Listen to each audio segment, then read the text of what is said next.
Selamat pagi, Manginang, Sudi pagi sini Bagasta. Mari kita persiapkan hati untuk saat teduh. Kita puji Tuhan, kita bernyanyi buku ND 213. Dukso nang rohaku di banci susi porsuk behutao di so napos dorohaku dituk atai di pasonang tok tok rohakon sonang do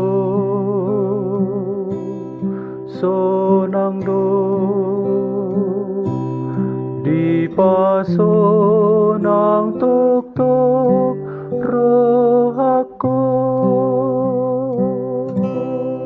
Kita berdoa.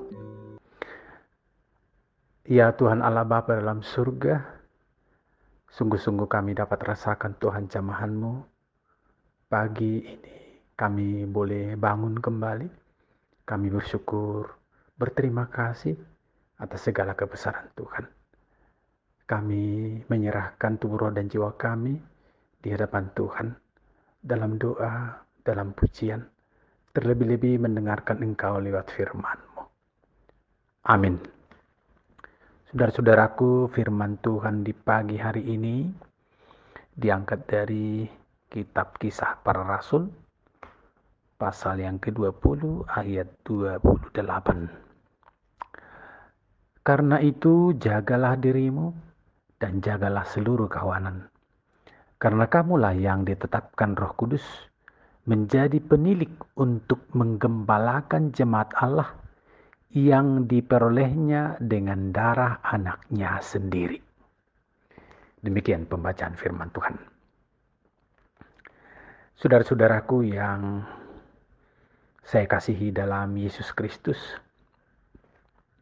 amat besar sentuhan firman Tuhan ini kepada kita, dan tentu menghayatinya bahwa kita perlu menggarisbawahi segala sesuatu yang Tuhan amanatkan itu ada alasannya. Ada alasannya menyampaikan itu. Sekiranya dikatakan, karena itu jagalah dirimu dan jagalah seluruh kawanan. Ada alasan Tuhan. Dan kalau kita dipercayakan untuk tugas itu, kira-kira alasan Tuhan apa? Nah, saya ingin mengajak kita menghayatinya dari sudut panggilan keluarga. Bukankah keluarga itu sering disebut menjadi gereja kecil? Dari awal khotbah-khotbah ketika ada pernikahan di gereja, maka selalu ada pesan bahwa persekutuan keluarga itu adalah persekutuan imam dan jemaat. Dengan penuh sukacita, maka kedua pengantin itu menerima siraman kebahagiaan.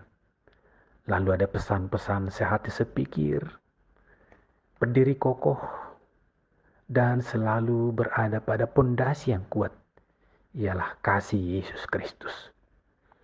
Dalam kasih itu, maka keluarga itu harus menjalani kehidupan ini bersama Kristus.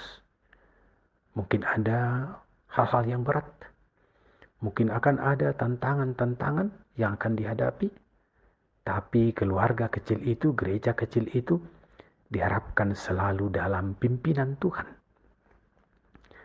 Tentu tidak hanya sekedar di situ. Amanat menjadi pemimpin itu diberikan kepada gereja kecil itu. Suami dan istri. Suami dan istri akan saling bahu-membahu, menyatakan kasih Tuhan, dan menunjukkan identitas mereka sebagai bentukan Tuhan.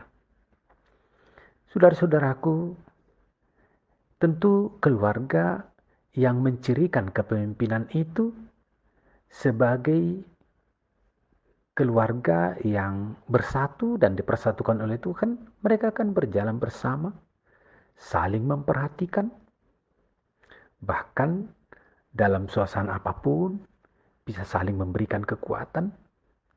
Dalam kesusahan ada yang menghibur, dalam gembira juga ada yang menyambutnya. Dan sekalipun ada kesusahan akan saling dukung-mendukung, saling mendoakan.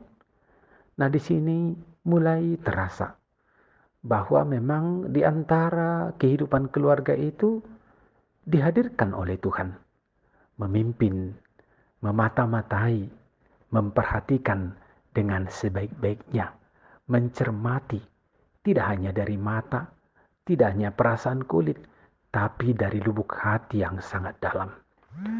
Saudara-saudaraku, gereja persekutuan umat itu juga tidak boleh lepas dari persekutuan bentukan Tuhan yang terpimpin. Gereja harus bertumbuh dalam kepemimpinannya. Dan tentu demikian juga harus seiring sejalan. Gereja akan bertumbuh dengan umatnya sekaligus dengan pemimpinnya.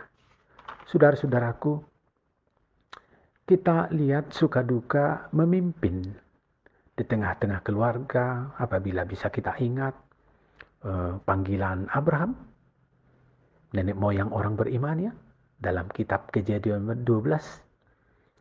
Antara lain bisa kita baca di sana ayat 1 dan seterusnya.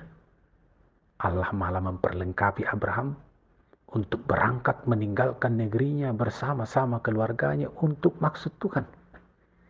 Saudara-saudaraku, firman Tuhan ini adalah ajakan yang sangat besar.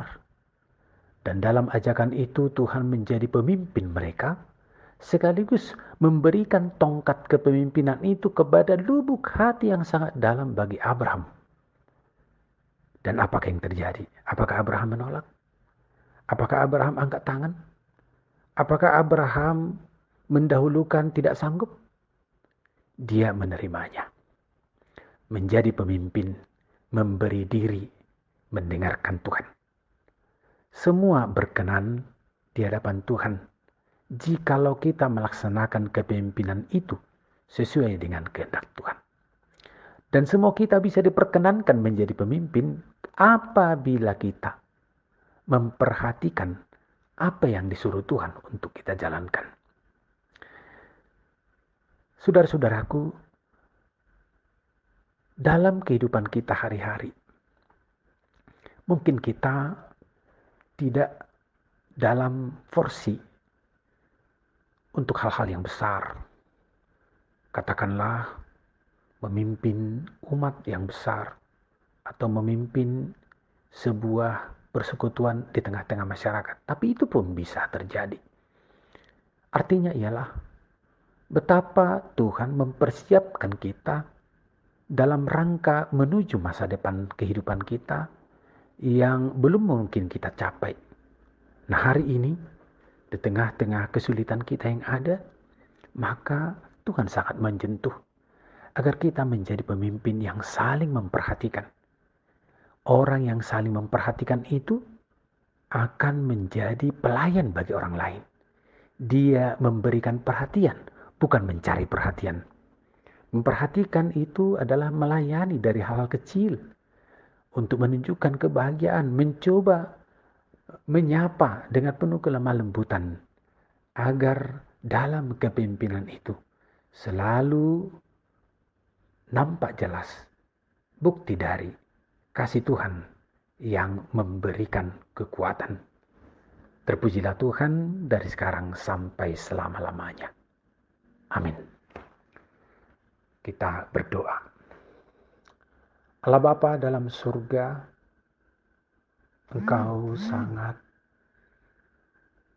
memperhatikan kehidupan kami di tengah-tengah kesulitan-kesulitan yang setiap hari bisa terjadi diperhadapkan dalam hidup kami.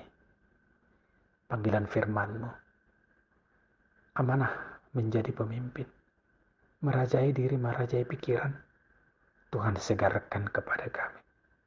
Kasihani kami Tuhan. Kami sering menjadi orang yang lemah. Kami bisa saja terpuruk. kami bisa saja menjadi orang yang bersungut-sungut. Maka hari ini kami disegarkan bahwa sesungguhnya Tuhan memberikan amanah yang agung itu, yang besar itu, agar kami dapat menunjukkan sikap patriotisme di mana di dalamnya kuasa dan berkat Tuhan yang dituntun oleh Roh Kudus itu adalah kuasa yang akan memberikan kami kemampuan menjadi seorang pemimpin. Terpujilah Engkau Tuhan, dalam nama Yesus kami berdoa. Saudara-saudaraku, mari kita memuji Tuhan.